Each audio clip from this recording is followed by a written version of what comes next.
अथाह प्रेम गर्नेहरूको लागि प्रत्येक दिन जस्तो नै प्रेम दिवस हुने गर्छ भनेर मस्का मार्दै चाहिँ मैले मेरो सानीलाई फकाइरहेको छु।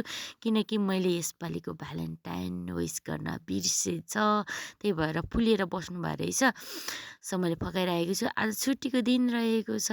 त्यही भएर हामी छततिर निस्केको थियौँ।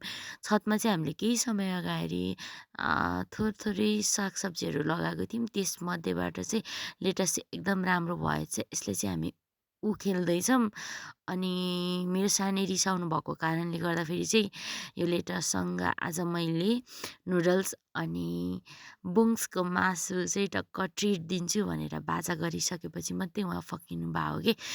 र छतबाट झरेको केही समयपछि चाहिँ एक रथका दुई पाङ्ग्रा हामी मिलेर चाहिँ खानेकुराहरू यसरी बनायौँ। यदि बनाएर दिइसकेपछि चाहिँ मेरो पति परमेश्वर पनि एकदम खुसी हुनुभयो अनि मैले पनि खाने बाहना पाइहालेँ होइन।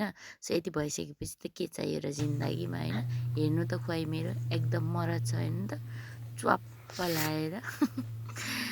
सो साथीहरू हामी चाहिँ नयाँ नयाँ पनि छौँ अनि धेरै कुराहरू सिक्न बाँकी नै छ। सिक्दै पनि जाँदैछौँ।